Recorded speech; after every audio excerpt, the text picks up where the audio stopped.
This tiger is not being hunted, but it is already dying. The Bengal tiger, Panthera tigris tigris, is the most efficient land predator in its ecosystem. Every muscle was shaped for explosion, every movement calculated to kill with minimal energy expenditure. It does not chase for long distances. It waits, calculates, and strikes at the exact moment. It is an optimized biological system, like a high-performance engine that cannot fail. But that is exactly what is starting to happen. And the most dangerous part? No one can see it. As it walks through dense vegetation, something attaches itself to the tiger's skin, too small to be noticed. The brown dog tick, Rhipicephalus sanguineus, a parasite that does not need to defeat the tiger, only remain invisible. That changes everything. As it attaches to the skin, it injects saliva full of immunosuppressive molecules, among them proteins that block chemokines, chemical signals that would alert the immune system. The effect is immediate. The tiger's body simply does not react. It is like an alarm that never goes off. And that allows something far worse. While feeding, the tick does not just suck blood. It opens a biological gateway. Small pathogens enter without resistance. Almost no one knows this, but some parasites do not even need the bite to infect. They wait for the right moment.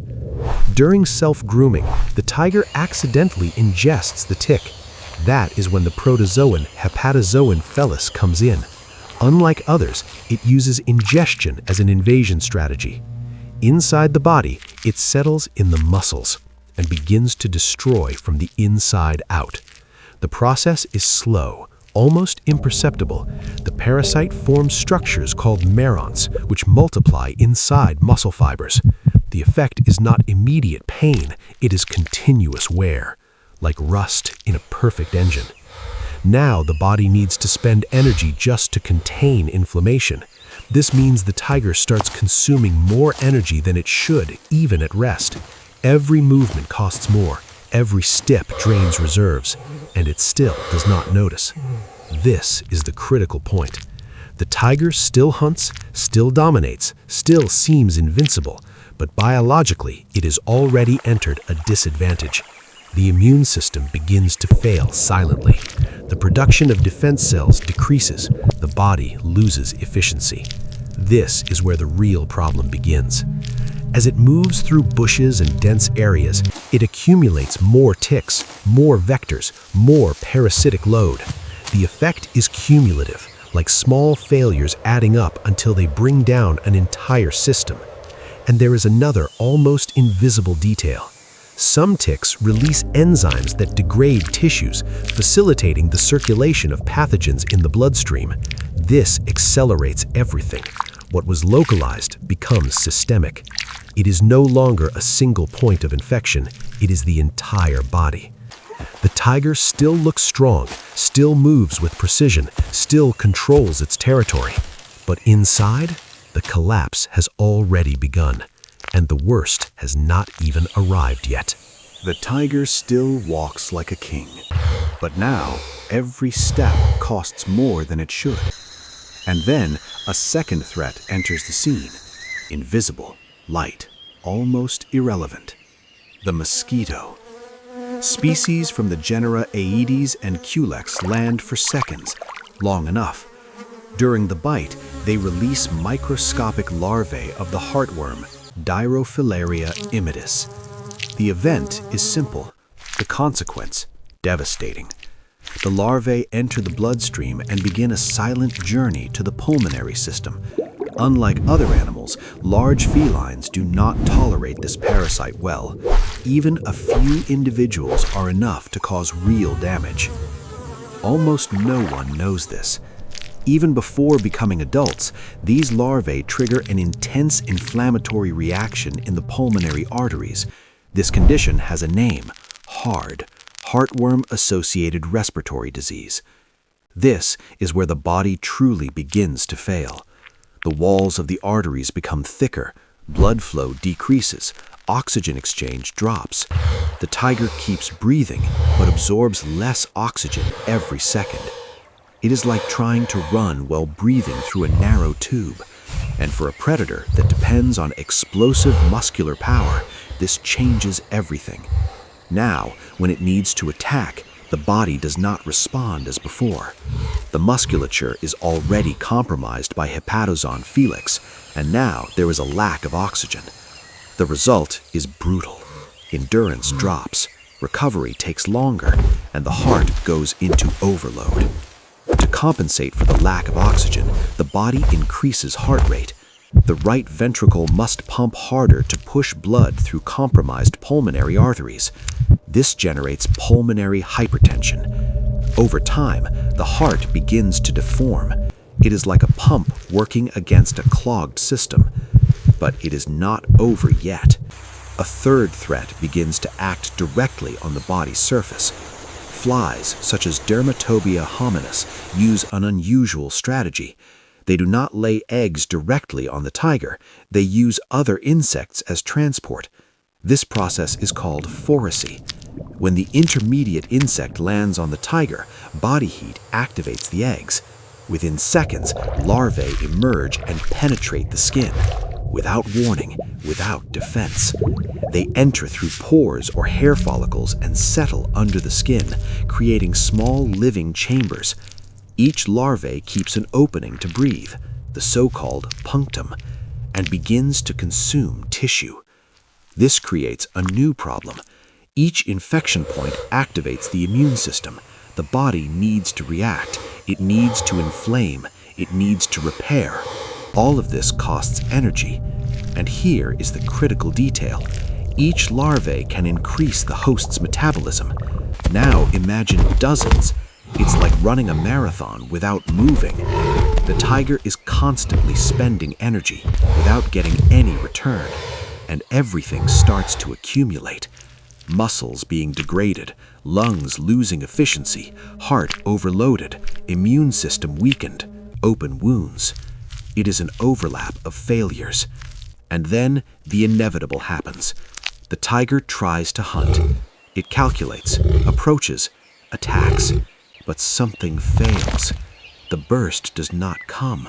The strength is not the same. Breathing fails mid-movement. It misses, and that mistake costs energy it no longer has. This is where the real collapse begins. Without enough food, the body enters a deficit. It begins consuming its own reserves. First fat, then muscle. Now the tiger is not just sick, it is consuming itself. And even so, it continues trying to appear strong. But inside, control has already been lost. Now there is no more balance. The tiger's body is not fighting to win. It is fighting just to keep functioning, and it is losing. Even so, it still tries to maintain the appearance of strength. This happens due to a mechanism called disease masking. In large felines, showing weakness means losing territory, food, and survival. So it hides it. But this effort comes at a high cost. Every movement requires energy that no longer exists. The heart, already deformed by pulmonary hypertension caused by Dirofilaria immitis, enters constant overload. It needs to pump forcefully through a compromised system. It's like pushing water through an almost closed pipe. And then the breaking point arrives. During a simple effort, a longer walk, a hunting attempt, or even a roar, the system fails. The heart can no longer compensate. It can happen in two ways: sudden heart failure or pulmonary embolism. When a worm dies inside the arteries, it can block blood flow instantly. Oxygen stops circulating. The brain and muscles stop receiving supply. The body simply shuts down. But it is not always immediate. In many cases, the collapse is progressive. The lack of oxygen begins to kill cells throughout the body. This is called hypoxia. Without oxygen, cells cannot produce enough energy to survive. And then other systems begin to fail. The liver loses its ability to filter toxins. The kidneys stop regulating fluid balance. Toxic substances begin to accumulate in the blood. It's like a broken filtration system where everything starts contaminating at the same time. Meanwhile, infections continue to advance. The open lesions caused by larvae become gateways for opportunistic bacteria. Microorganisms like Staphylococcus and Pseudomonas colonize tissues. The infection spreads. It can evolve into septicemia. This changes everything. The body enters generalized inflammation. Temperature rises. Metabolism accelerates even more. The little remaining energy is rapidly consumed. Now there are no reserves left. The tiger begins to lose coordination. The nervous system also suffers. Inflammatory molecules alter brain function. Reflexes become slower. Precision disappears. A predator that depended on perfect calculation now fails by centimeters.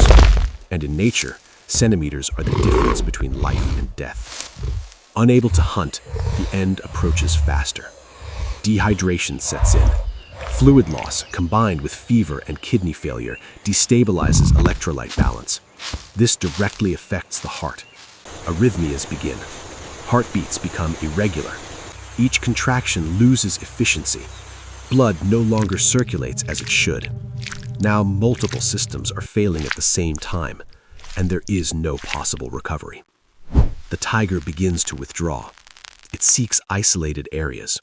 This is not a conscious choice. It is biology. Many large mammals do this when they are close to death. They reduce stimuli, conserve the minimum remaining energy. Breathing becomes shallow, the heart irregular. The body loses control of its own temperature. This is the functional end. No epic fight, no confrontation, just systems shutting down, one by one. And then, everything stops. But the story does not end there. The same organisms that initiated the process continue. Ticks leave the body. Larvae complete their cycle. Bacteria and insects begin decomposition. The apex predator becomes a resource. In nature, nothing is wasted. Everything is recycled. And here is the final truth. The tiger was not defeated by another predator, nor by lack of strength. It was defeated by an invisible war. Parasites, microorganisms, and biological processes operating beyond the reach of the senses. On the surface, it was perfect. Inside, it was already condemned. And this proves something that almost no one realizes. In nature, it is not the strongest that wins. It is the one most adapted to the invisible.